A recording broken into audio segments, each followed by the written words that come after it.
Profound Dhamma. Today is the first day of the new year, 2006. On this day people greet one another by saying, Happy New Year.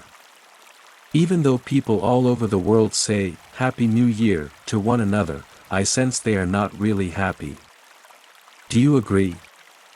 Why? Most people seek happiness in the sensual world. They seek happiness in the external world, but real happiness is not found in the external world. Real happiness is calm. It is peaceful and harmless. Real happiness is found within oneself. We attain real happiness through self-realization. We do not find real happiness in the external world. On this first day of each new year, people all over the world eagerly make plans. They hope to fill their lives with happiness.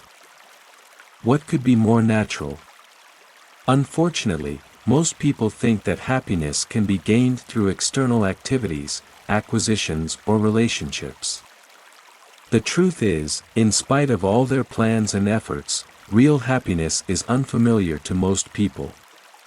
Obsessively seeking happiness in sensual objects, in the sensual world, is exhausting. This gives birth to dukkha whether it is New Year's Day or the middle of summer. People finally do exhaust themselves in their habitual pursuit for external happiness. When that happens they have to rest and refresh themselves. Unfortunately, before long they are up to their familiar old habits of seeking happiness in the sensual world. Such people are like hungry ghosts. Never satisfied, always craving for more of one thing or another. But, some people are not utterly seduced by worldly sensual pursuits. They have stopped looking for happiness outside of themselves. Seeing all of you here on this New Year's Day of 2006 is wonderful. Knowing that you are in search of real happiness and that your efforts and practice is helping, not only yourselves but many other beings as well, makes me very happy for you. So, even though it is not part of our Myanmar cultural heritage to greet one another by saying, Happy New Year, on this first day of 2006 I heartily say to each one of you, Happy New Year. You are true seekers. You are all here in search of true happiness. Congratulations, on the occasion of this New Year's Day. Let us compare the difference between people in this monastery and people in the world. While people in the world are seeking happiness in the sensual world, people in the monastery are seeking happiness in the peaceful world, the world of the Dhamma revealed by the Buddha. While people in the world are seeking happiness in the external world, we all are seeking happiness in the inner world. While people in the world are listening to music, we are listening to the Dhamma. While people in the world are watching TV, you are watching Venerable Theravada. Laughter. While people in the world are emotionally excited, dancing and singing, we are calmly practicing serenity and insight meditation. Life is so different here. That's why I congratulate all of you. On this remarkable day, I will give the remarkable talk that is titled Profound Dhamma. But before beginning my talk, let me ask you some questions. Why does the new year of 2006 come into being? The answer is simple, because the previous year, 2005, has ended. This is the action of cause and effect. Without 2005 ending, 2006 cannot begin. A second question, why are we aging, getting older and older day by day? The answer is because there is no escape from the inevitability of arising and passing away that both differentiates and characterizes the various different stages of our lives. Just as days turn into nights and weeks turn into months, boyhood soon enough becomes manhood. In the same way, the old year gives way to new year, in the constant ebb and flow of endings and beginnings. Being subject to this never-ending process, we grow older. We age. This happens because of cause and effect. A third question, how did we become graduates? We attended primary school, secondary school, high school, college, or university. We passed from one level to another, and by doing so we acquired the skills needed to attend new classes at higher and higher levels until we eventually graduated. It is impossible to earn a degree, impossible to become a graduate in any other way. Every effect has its cause. This is another example of cause and effect in action. Now let us look at cause and effect in relation to the Dhamma, the truth. On this remarkable day, I will give the talk, Profound Dhamma, the Dhamma which was realized by our Buddha. How many years did it take the Buddha to perfect his paramis? We cannot estimate in years. It is said that it took him 4 incalculable and 100,000 eons to fulfill his paramis. His perfections. How very long that is. Does it take that long to graduate? Is it very difficult? Truly, it is not very difficult. Within this very lifetime we can achieve that goal, if we spend enough time and make the necessary effort. But the Dhamma which was realized by our Buddha is very profound and another matter altogether. It required an incalculable amount of time, even for the Buddha, to perfect his paramis and penetrate the Dhamma. How many years did it take the Buddha to perfect his paramis? We cannot estimate in years. It is said that it took him 4 incalculable and 100,000 eons to fulfill his paramis, his perfections. How very long that is. Does it take that long to graduate? Is it very difficult? Truly, it is not very difficult. Within this very lifetime we can achieve that goal, if we spend enough time and make the necessary effort. But the Dhamma which was realized by our Buddha is very profound and another matter altogether. It required an incalculable amount of time, even for the Buddha, to perfect his paramis and penetrate the Dhamma.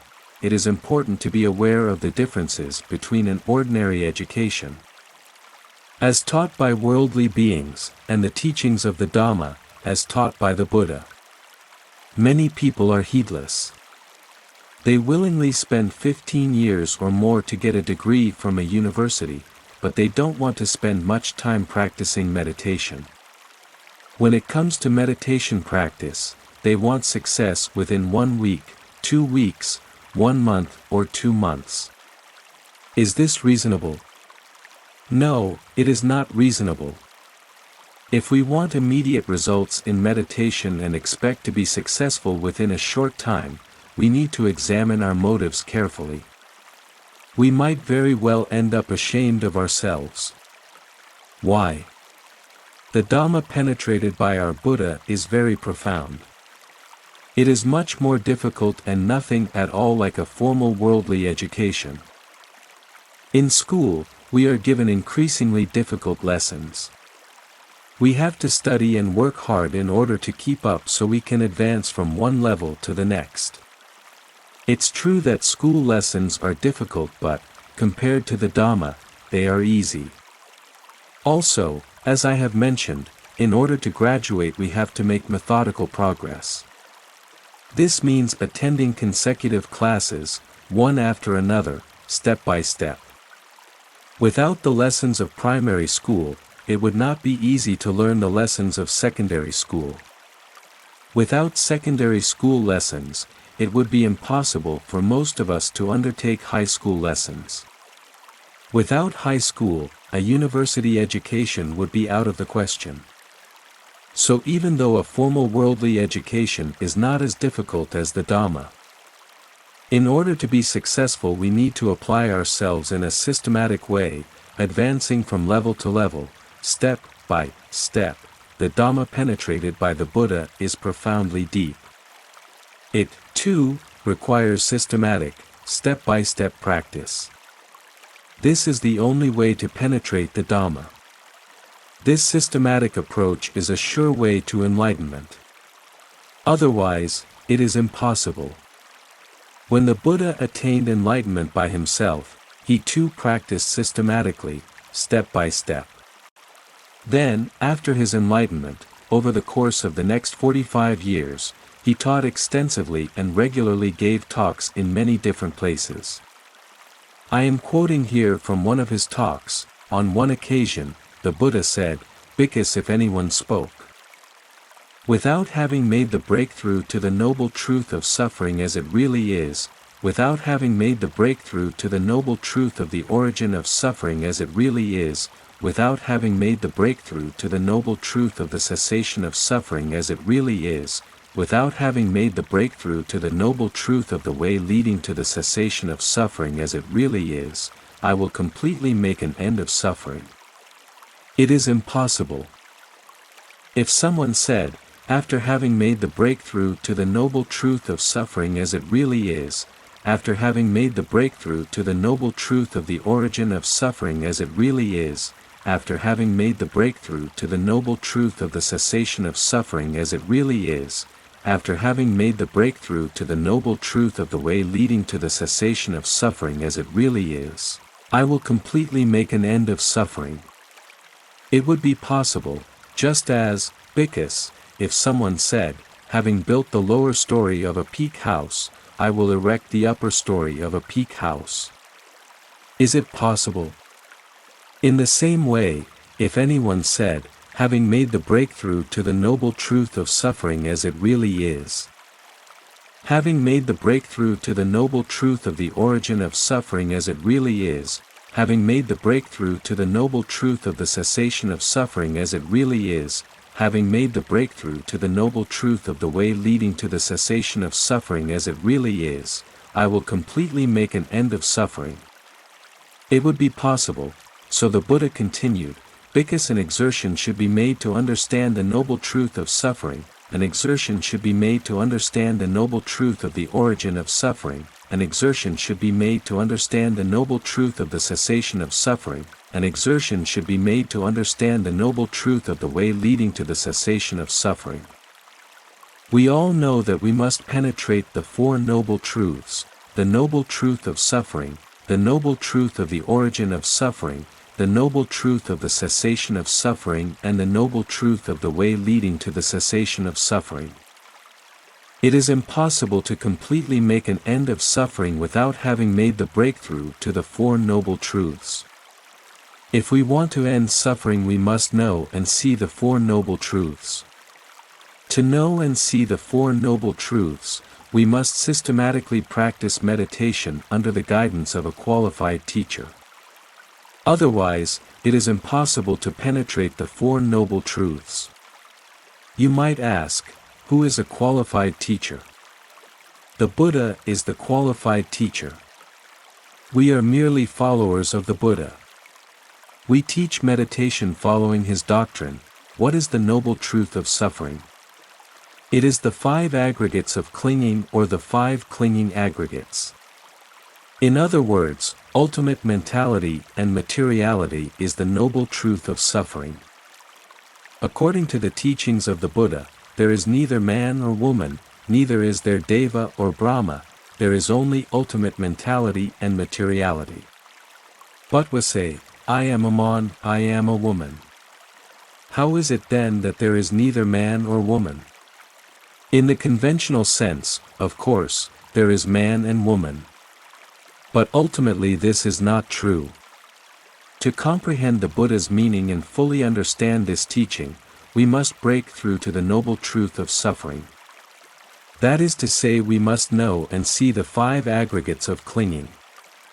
This means that we must penetrate ultimate mentality and materiality. But how can we know and see ultimate mentality and materiality? The Buddha instructed meditators to develop concentration. In the Mahavagga Sayutta Nikaya, the Buddha said, Bhikkhus, develop concentration. A bhikkhu who is concentrated knows and sees things as they really are, and what does he know and see as it really is? He knows and sees as it really is, this is suffering. He knows and sees as it really is, this is the origin of suffering. He knows and sees as it really is, this is the cessation of suffering. He knows and sees as it really is. This is the way leading to the cessation of suffering. To know and see the first, second and third noble truths, we must practice the fourth noble truth, that is the Eightfold Noble Path. The Eightfold Noble Path is comprised of the three trainings: the training of morality, sila, the training of concentration, samadhi, and the training of insight, panna. We take on the training of morality, sila, to cultivate purity of bodily and verbal actions. With the training of concentration, samadhi, we acquire purity of mind. And we undertake the training of insight, panna, to free us from suffering. In order to develop concentration, we must practice samatha meditation. Do you know how many different kinds of samatha meditation objects the Buddha taught? 40. Among them, 30 lead to absorption concentration, and the remaining 10 to access concentration only. So, we can say that the Buddha taught 40 different types of samatha meditation objects for the cultivation of two different, but related types of concentration: absorption concentration and access concentration. Right concentration is one of the paths appearing in the Buddha's comprehensive Eightfold Noble Path. But, what is right concentration? In the Visuddhimagga, the path of purification, it explains that right concentration is access concentration in the eight attainments, jhanas, i.e., absorption concentration. Right concentration is very important. Without concentration, it is impossible to penetrate things as they really are. When we undertake the training of concentration, we must practice with any one of the meditation objects with which we can attain access concentration or absorption concentration. Here at Pak Toya Meditation Center, we usually teach most beginners mindfulness of breathing, anapanasati. When their concentration develops, they attain full absorption concentration, which is very profound and powerful. However, some beginning meditators are unable to develop concentration through mindfulness of breathing, so we alternately teach 4 elements meditation. With 4 elements meditation, meditators can attain access concentration. We must all try our best to develop either access or absorption concentration so that we can penetrate ultimate reality. Without access or absorption concentration, we will not be able to see ultimate mentality and materiality. Simply put, this means that we will not be able to break through to the first noble truth, the noble truth of suffering.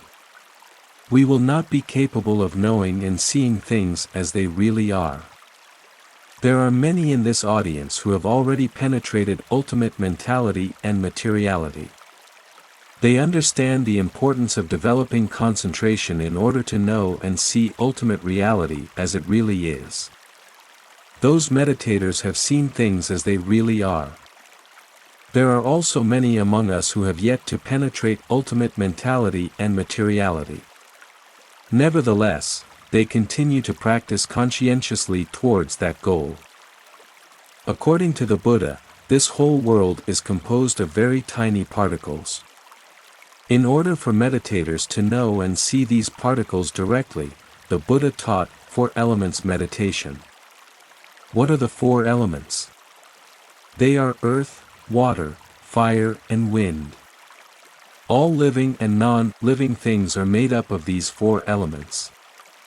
When meditators can discern these 4 elements clearly in their whole body from head to foot and foot to head, again and again, they will experience their body as a block of the 4 elements. When this happens, the perception of self temporarily disappears. Meditators then no longer see the body as a self, but are now able to correctly perceive the body as a group of 4 elements. As their concentration improves, the body gradually begins to emit a gray light which becomes brighter and brighter. Next, the body turns into a block of light. If meditators continue to discern the 4 elements in that block of light, it finally breaks down into very small particles that are rapidly arising and passing away. It is a profound experience to see these small particles. Yet the meditator is still only seeing the most subtle concept of conventional materiality. He or she is not yet seeing ultimate materiality. In each particle there are at least 8 aspects of materiality. These 8 aspects are the elements of earth, water, fire and air, as well as color, odor, flavor and nutritive essence. It is only when meditators can analyze these 8 different aspects of materiality, one by one in each particle, that they can truly know and see ultimate materiality.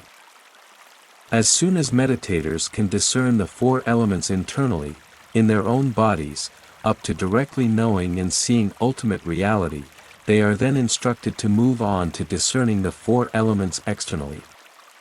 The moment they are able to discern 4 elements in buildings, they see only small particles.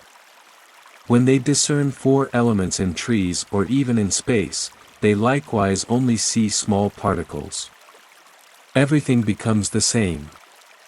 At this point, men, women, trees and all other conventional forms cease to exist. Everything and everybody becomes and is seen as a group of small particles. This is the attainment of true knowledge. It is the knowledge of knowing that there are really no men or women. There is just ultimate materiality. But when meditators open their eyes again, what do they see? They once again see men and women, and they suffer for seeing them. Why is this? It is because of their defilements. If you don't want to see men and women, don't open your eyes again. You must keep your eyes closed all the time, laughter, otherwise attachment, craving and clinging will arise and you will take on new karma.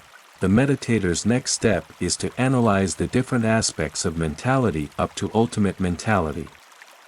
When they are successful in this practice, they directly know and see the mental process, arising in a series of mind moments, with consciousness and all the associated mental factors present in each mind moment. Meditators are then seeing things in the same way as the Buddha described them. They see that men and women truly do not exist, only ultimate mentality and materiality exists. At that point, they break through the first noble truth, the noble truth of suffering.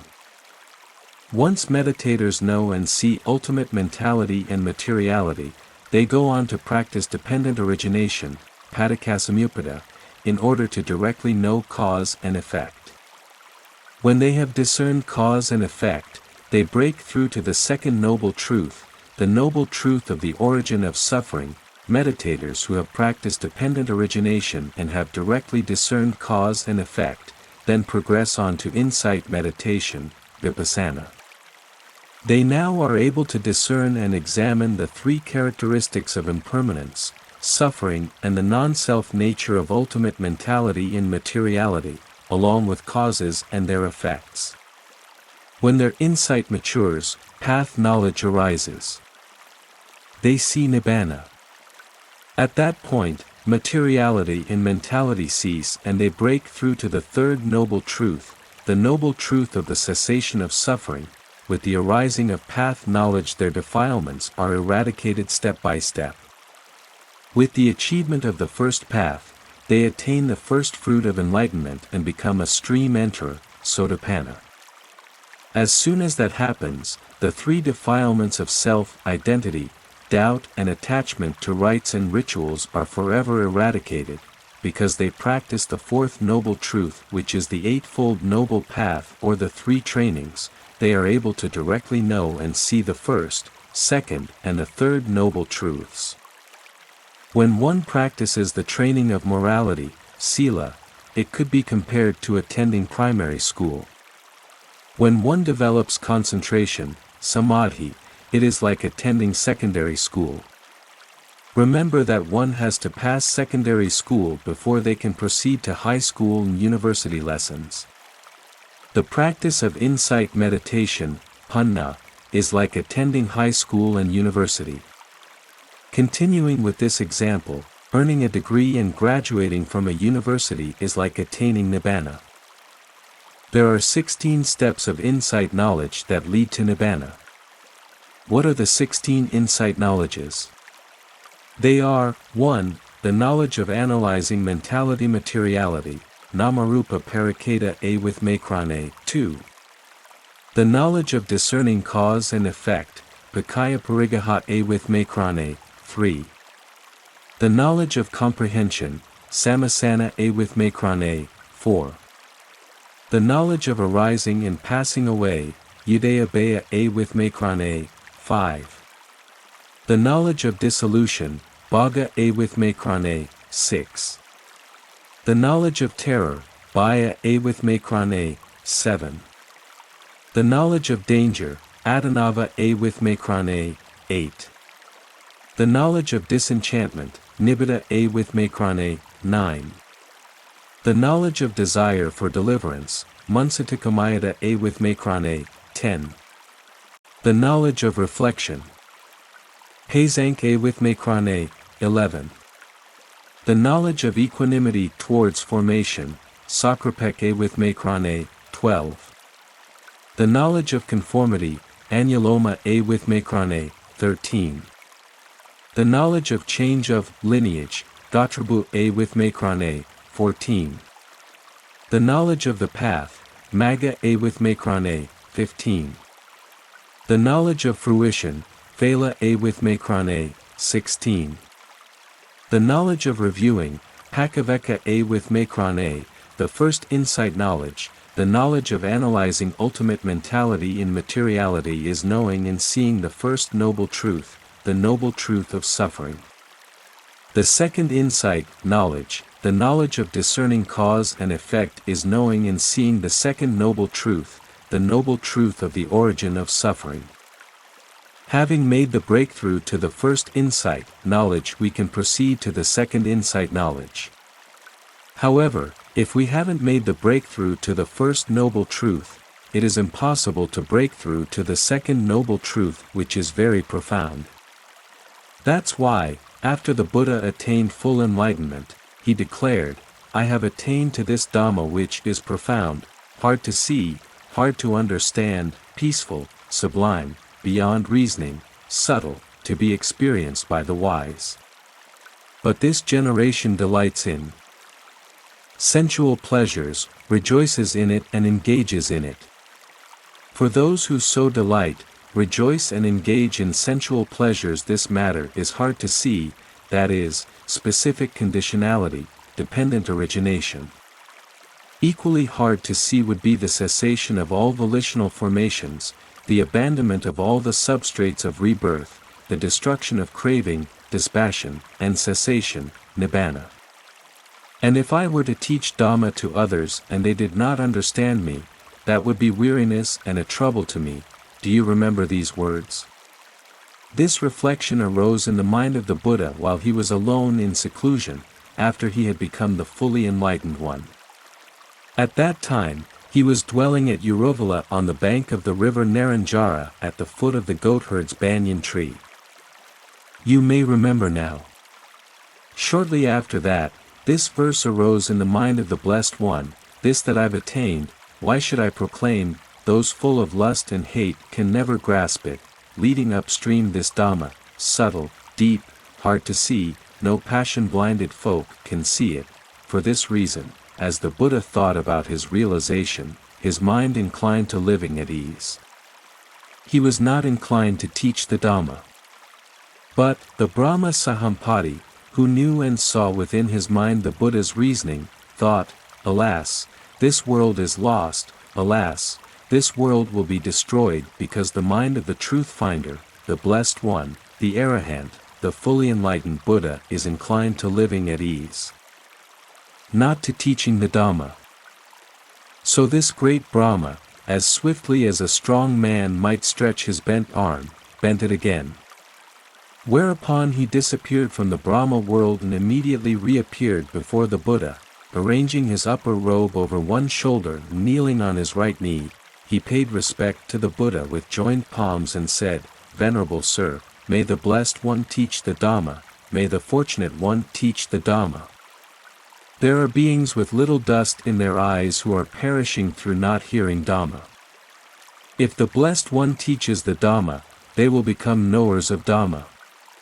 Then the Brahma Sahampati, having said this, continued, in the past there appeared in Magadha before thee an unclean Dhamma by impure minds devised. Open this door of the deathless, let them hear, the Dhamma awakened to by the pure one, as on a mountain peak a watcher sees the folk below, so, a man of wisdom, seeing all, looks down from Dhamma's heights, free from woe, look on those who are sunk in grief, oppressed with birth and age, arise, hero, victor in battle, leader of the caravan, traverse the world, teach, O Blessed One, the Dhamma, and they will understand. Why did these thoughts arise in the Buddha's mind? There are several reasons. One is because of the profound Dhamma he penetrated. Another is that not only our Buddha but all previous Buddhas, too, were uninclined to teach this Dhamma after they attained full enlightenment. Another reason is that when this reflection arose in the minds of the previous Buddhas, the great Brahma likewise had to make the same request to each of them to teach the Dhamma. In the same way, when this reflection arose in the mind of our Buddha, the great Brahma Shampati made the same request of him to teach the Dhamma. The Buddha understood that people of that day worshipped and venerated the great Brahma. He knew they would be open to the teachings and inclined to listen once they realized that the great Brahma, himself, had requested that he teach the Dhamma to them. Then once again, for a second time, the great Brahma Shampati asked our Buddha, Supreme Buddha, may the Blessed One teach the Dhamma, may the Fortunate One teach the Dhamma. There are beings with little dust in their eyes who are perishing through not hearing Dhamma. If the Blessed One teaches the Dhamma, they will become knowers of Dhamma. Then the Buddha explained for a second time why he was inclined to living at ease, and why he was not inclined to teaching the Dhamma. But the great Brahma appealed to the Buddha for a third time to teach the Dhamma. At that point our Buddha, recognizing the Brahma's entreaty and, out of compassion for all beings, surveyed the world with his Buddha's eye. Whereupon he saw beings with little dust in their eyes and beings with much dust in their eyes, beings with sharp faculties and dull, beings of good and bad disposition, beings both easy and hard to teach. Few of them were living in fear of wrongdoing and the world beyond. And just as in a pool of blue, red or white lotuses some are born in the water, grow in the water, and, not leaving the water, thrive in the water, some are born in the water and reach the surface, while some are born in the water and having reached the surface, grow out of the water and are not polluted by it. In the same way the Buddha saw some beings with little dust in their eyes. Three types of persons are mentioned in the simile of lotus. They are like, 1. Lotuses which are born in the water and when having reached the water's surface, grow out of the water and are not polluted by it. This is an Agaita person. 2. Lotuses which are born in the water and that reach the water's surface. This is a Vipassatthana person. 3. Lotuses which are born in water, grow in water, and, without leaving water, thrive in the water. This is a Naya person. However, in the Agattara Nikaya, a fourth type of person is also mentioned. It is like, 4. Lotuses that are born in water, grow in water, and, without leaving water, they die in the water. This is a Padaparama person. Among these four types of persons, the first three types can make an end of suffering. The first type of person, an Agaita person, is one who can awaken by simply listening to condensed instruction. Venerable Sariputta is an example of an Agaita person. He attained the state of Sotapanna, after simply listening to a short stanza with only 4 lines. So please listen now and find out whether you, too, can attain the level of a Sotapanna. If you can, I will be very happy. Ye Dhamma heta pabhava, tessa heta tathagato aha, te sansayo nirodo, eva vadi mahasamo. Venerable Sariputta realized the attainment of a Sotapanna after he heard the words Ye Dhamma hetapabhava, tessa heta tathagato aha, but before the word aha. We need to understand the reasons for such quick attainment by people who lived in the time of the Buddha. Nowadays people argue about it. Some even believe that it is not necessary to practice. They fantasize that people today can also attain deep states of realization just by listening to a Dhamma talk. To defend their opinion, they point to the many incidences of that happening in the time of the Buddha. If then, why not now? In the commentaries we find the answer. It is explained there that those first followers of the Buddha could penetrate the Dhamma so quickly for the following reasons. In their many previous lives they accumulated four causes: a. Mastery of the scriptures.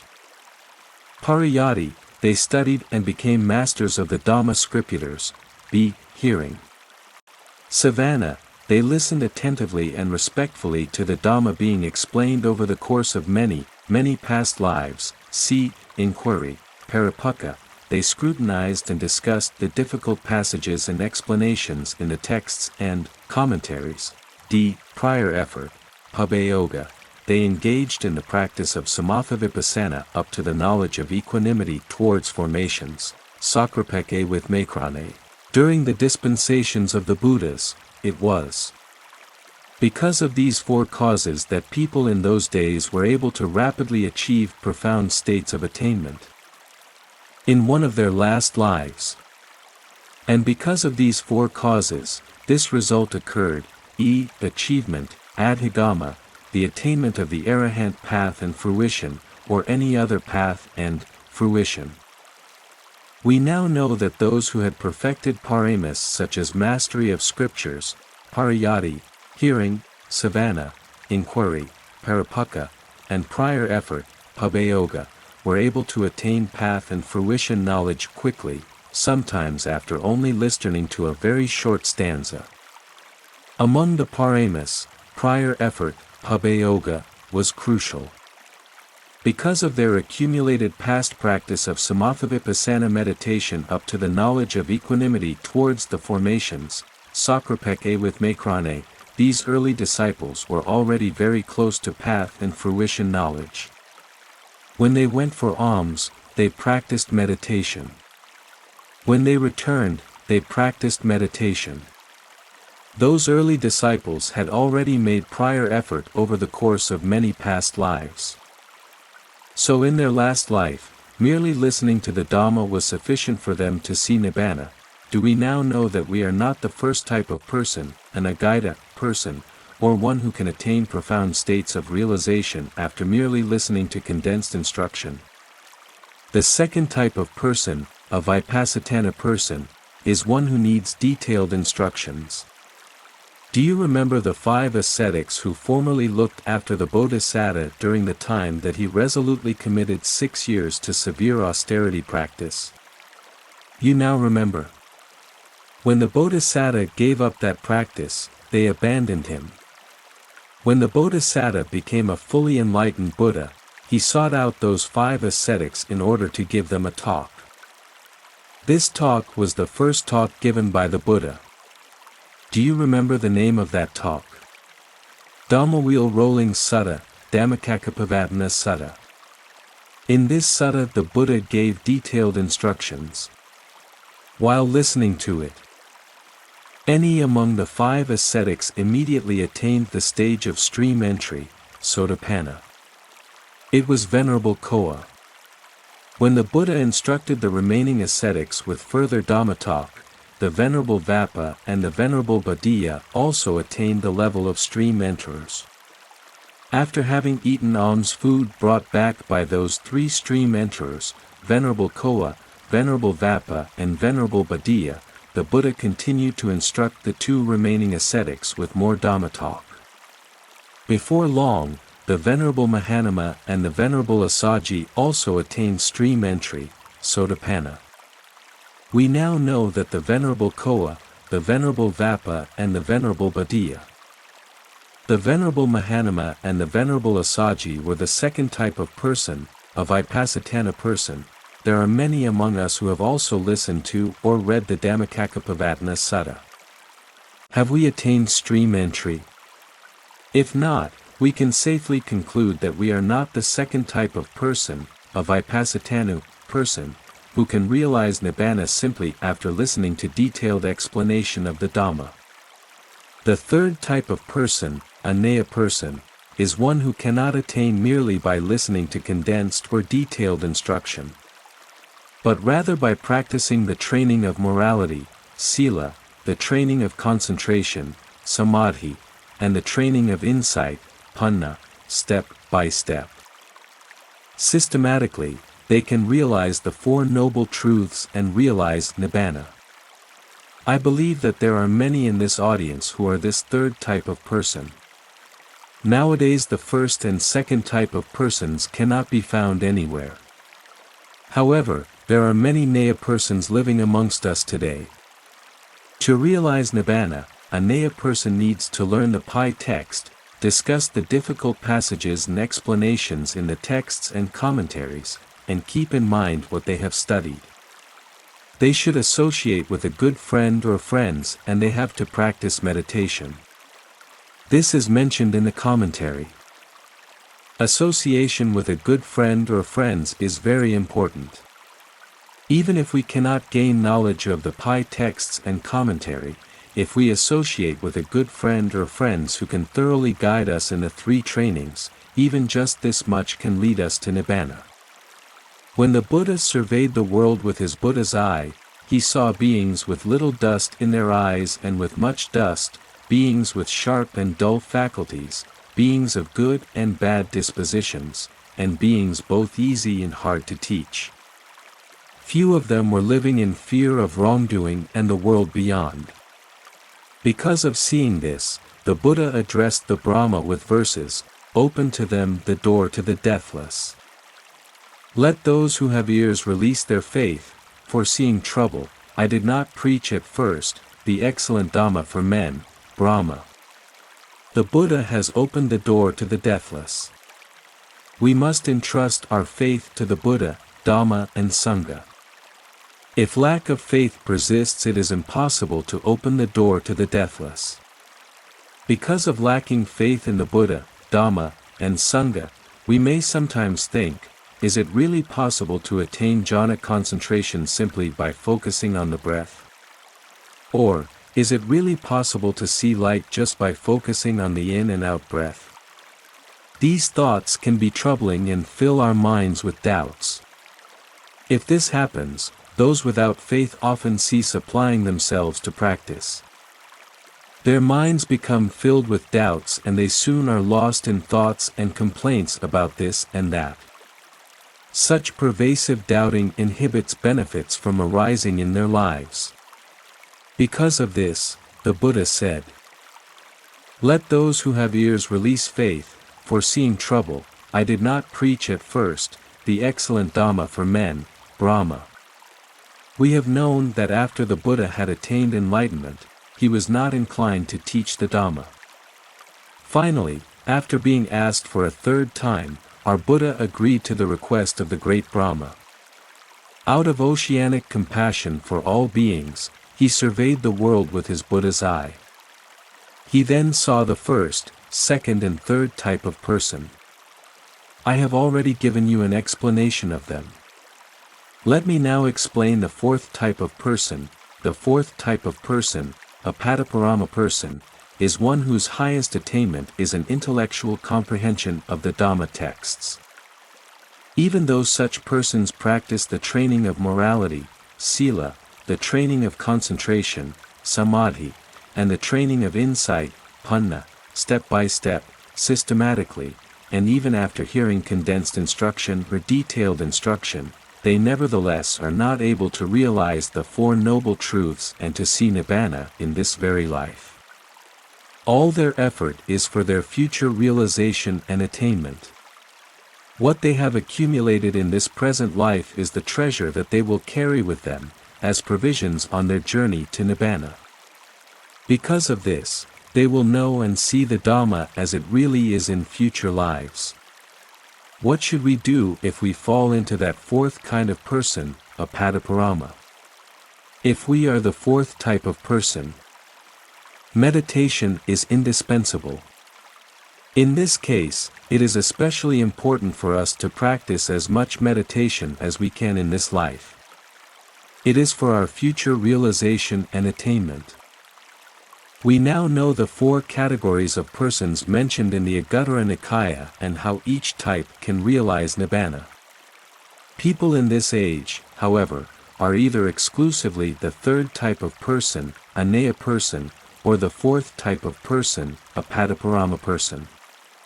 The first two types of persons are not present in our age.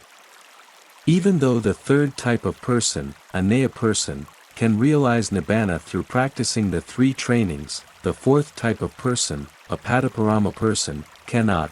Please do not feel sad if you have not yet fully developed the practice of samatha vipassana. The Bodhisattva had been perfecting his paramis for 4 incalculable and 100,000 eons in order to attain full enlightenment. It took all that time to break through the 4 noble truths for the realization of Nibbana. This Dhamma is really profound. We must all be patient. Please take time to practice diligently and patiently. Why are meditators here at Pauk Toya Monastery instructed to develop concentration? Consider that the Buddha himself, before attaining full enlightenment under the Bodhi tree on the full moon day during the first watch of the night, practiced anapanasati meditation up to 4th jhana concentration. When he attained that state, he inclined and directed his mind to the knowledge of recollection of past life, pabinavasanyasati with makrane. He recollected his innumerable past lives.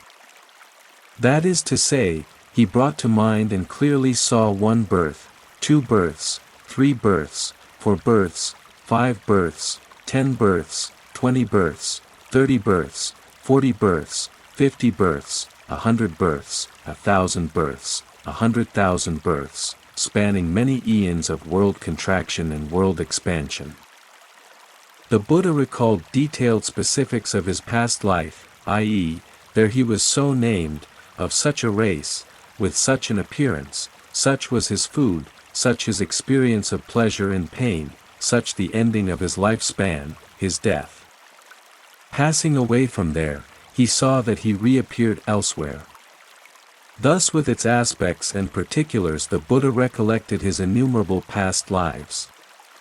He saw uncountable times when he had been born and died. During that first watch on the night of his full enlightenment he penetrated mentality and materiality. He attained the knowledge of discerning mentality and materiality, namarupa pariketa a with makrane.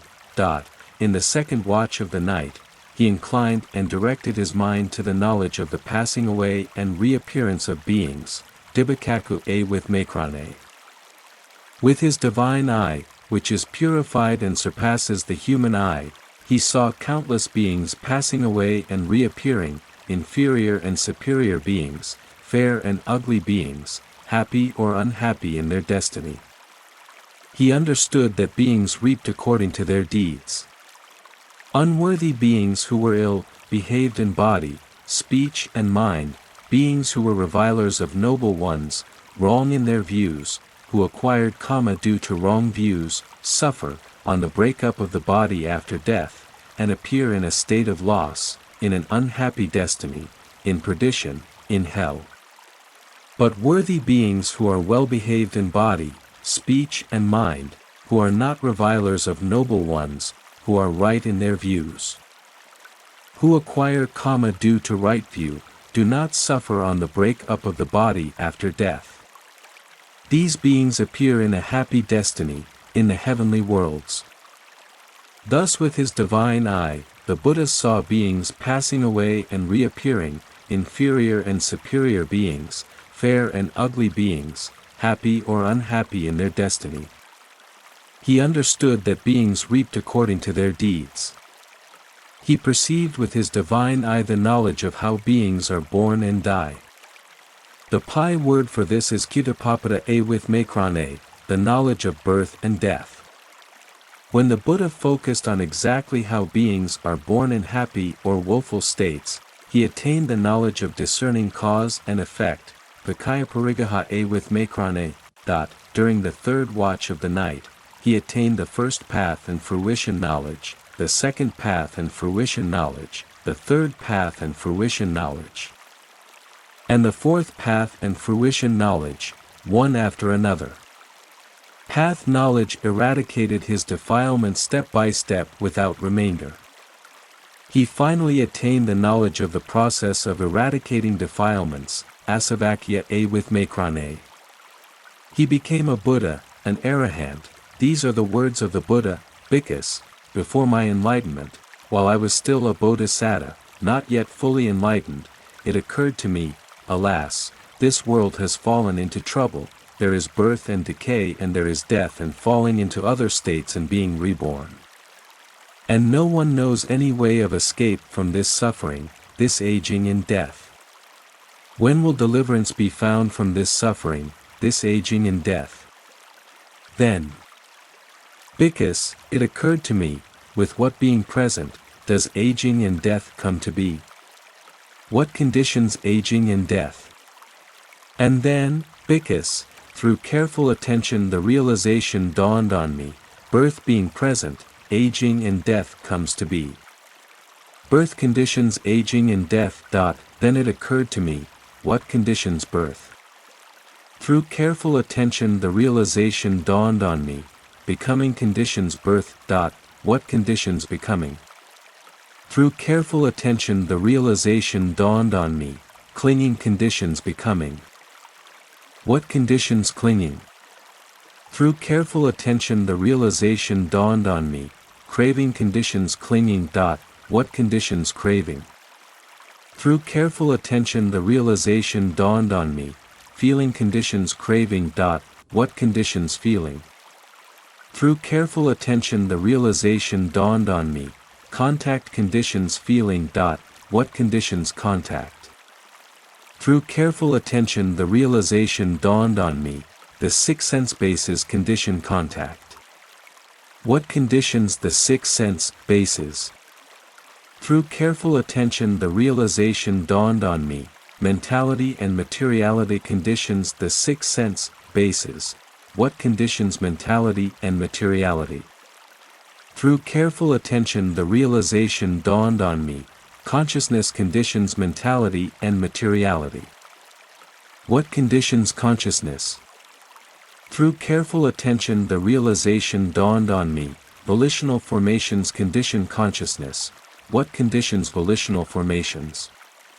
Through careful attention the realization dawned on me, ignorance conditions volitional formations, origination.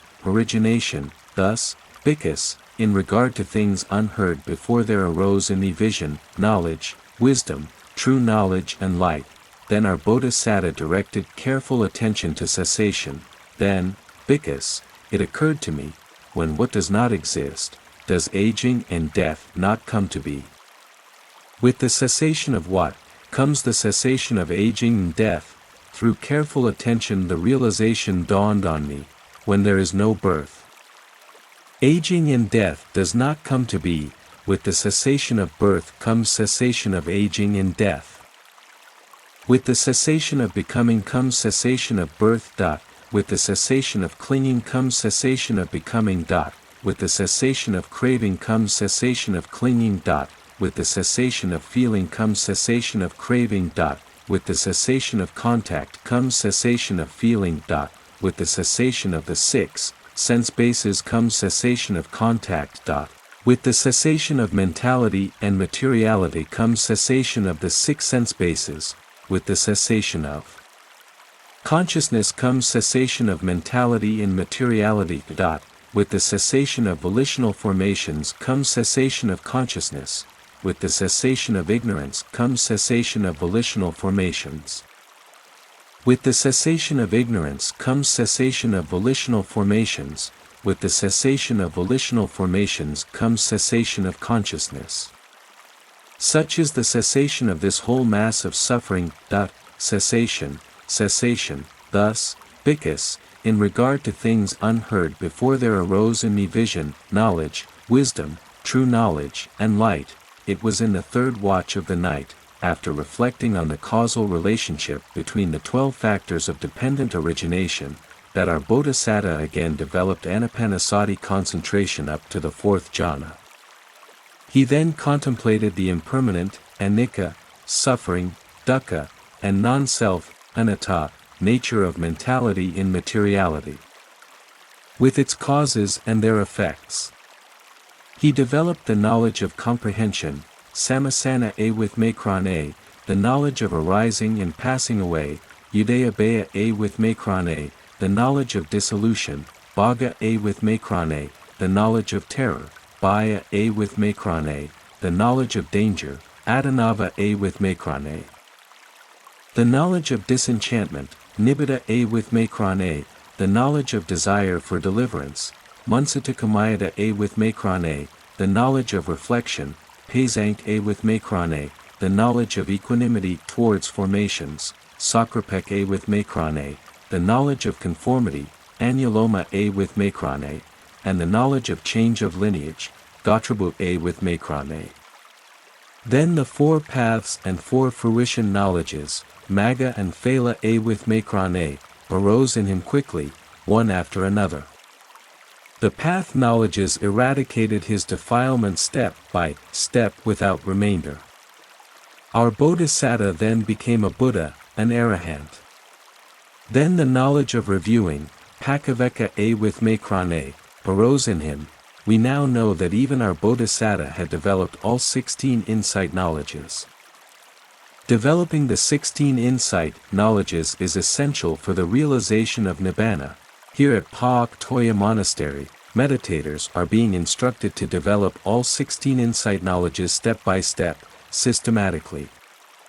To get a specific degree, we all have attended primary school, secondary school, high school, college and university, one after another. To realize Nibbana, let us attend the schools of insight knowledge one after another. May you all attain insight knowledge. May you all practice step by step, systematically, for the realization of Nibbana, the peace, sadhu. Sadhu. Sadhu. The talk given on Sunday, December 18, 2005 at Pak Toya in Myanmar.